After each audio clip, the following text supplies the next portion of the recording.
ನಮಸ್ಕಾರ. ಭಾರತ ಮತ್ತು ಅಫ್ಘಾನ್ ನಡುವಿನ ಎರಡನೆಯ ಓಡಿಐ ಪಂದ್ಯವು ಯಾವಾಗ, ಎಲ್ಲಿ, ಎಷ್ಟು ಗಂಟೆಗೆ ಆರಂಭ ಗೊತ್ತಾ? ಇಲ್ಲಿದೆ ನೋಡಿ ಪಂದ್ಯದ ಸಂಪೂರ್ಣವಾದ ಮಾಹಿತಿ. ಸ್ನೇಹಿತರೆ, ಭಾರತ ಮತ್ತು ಅಫ್ಘಾನ್ ನಡುವೆ ಇತ್ತೀಚೆಗೆ ಏಕೈಕ ಟೆಸ್ಟ್ ಪಂದ್ಯ ಕೂಡ ನಡೆದಿತ್ತು. ಈ ಒಂದು ಪಂದ್ಯದಲ್ಲಿ ಭಾರತ 300 ರನ್ಗಳ ಅಮೋಘ ಗೆಲುವನ್ನು ದಾಖಲಿಸಿ ಟೆಸ್ಟ್ನಲ್ಲಿ ಐತಿಹಾಸಿಕ ದಾಖಲೆಯನ್ನು ಕೂಡ ಬರೆದಿತ್ತು.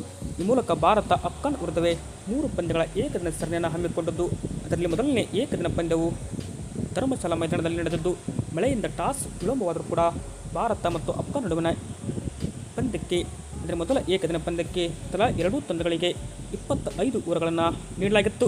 25 ಓವರ್ಗಳಲ್ಲಿ ಭಾರತ ಗೆಲುವು ದಾಖಲಿಸುವ ಮುಖಾಂತರ ಈ ಒಂದು 3 ಪಂದ್ಯಗಳ ಏಕದಿನ ಸರಣಿಯಲ್ಲಿ 1-0 ಮುನ್ನಡೆಯನ್ನು ಪಡೆದುಕೊಂಡಿದೆ.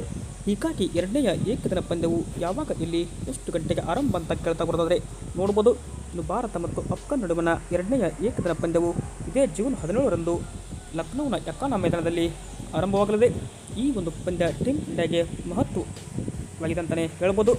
ಓಡಿಐ 2027 ವಿಶ್ವಕಪ್ ದೃಷ್ಟಿಕೋನದಿಂದ ಈ ಒಂದು ಏಕದಿನ ಸರಣಿ ಟೀಮ್ ಇಂಡಿಯಾಗೆ ಮಹತ್ವವಾಗಿದೆ ಅಂತಲೇ ಹೇಳ್ಬೋದು. ಅಷ್ಟೇ ಮಹತ್ವ ಕೂಡ ಅಫ್ಘಾನ್ ತಂಡಕ್ಕೆ ಆಗಿದೆ. ಹೀಗಾಗಿ ಮೊದಲ ಏಕದಿನ ಪಂದ್ಯ ಗೆದ್ದು ಬಿಗಿರುವ ಭಾರತ ತಂಡಕ್ಕೆ ಎರಡನೇ ಏಕದಿನ ಪಂದ್ಯ ಗೆದ್ದು ಸರಣಿಯನ್ನು ಕೈವಶ ಮಾಡಿಕೊಳ್ಳುವ ತಬಕದಲ್ಲಿ ಟೀಮ್ ಇಂಡಿಯಾ ಬಳಗ ಇದ್ದರೆ, ಇತ್ತ ಅಫ್ಘಾನ್ ತಂಡ ಈ ಒಂದು ಪಂದ್ಯ ಗೆದ್ದು 1-1 ಸರಣಿ ಸಮಬಲ ಸಾಧಿಸುವ ವಿಶ್ವಾಸದಲ್ಲಿದೆ. ಹೀಗಾಗಿ ಈ ಒಂದು ಪಂದ್ಯ ಯಾರು ಗೆಲ್ತಾರಂತ ಕಾದೋಣ. ಬಟ್ ನನ್ನ ಪ್ರಕಾರ ಈ ಒಂದು ಪಂದ್ಯ ಕೂಡ ಟೀಮ್ ಇಂಡಿಯಾ ಗೆಲ್ಲುವ ನೆಚ್ಚಿನ ಫೇವರೇಟ್ ತಂಡವಾಗಲಿದೆ ಅಂತಲೇ ಹೇಳ್ಬೋದಾಗಿದೆ. ನಿಮ್ಮ ಪ್ರಕಾರ ಭಾರತ ಮತ್ತು ಅಫ್ಘಾನ್ ನಡುವಿನ ಎರಡನೆಯ ಓಡಿಐ ಪಂದ್ಯ ಯಾರು ಗೆಲ್ತಾರೆ ಅಂತ ಕಮೆಂಟ್ ಬಾಕ್ಸಲ್ಲಿ ನಿಮ್ಮ ಅನಿಸಿಕೆಯನ್ನು ಕಮೆಂಟ್ ಮಾಡಿ. ಹಾಗೆ ವಿಡಿಯೋ ಇಷ್ಟವಾದಲ್ಲಿ ದಯವಿಟ್ಟು ತಪ್ಪದೆ ನಮ್ಮ ಚಾನಲ್ಗೆ ಸಬ್ಸ್ಕ್ರೈಬ್ ಮಾಡಿ. ಹಾಗೆ ವಿಡಿಯೋ ಇಷ್ಟವಾದಲ್ಲಿ ಒಂದು ಲೈಕ್ ಮಾಡಿ. Thank you.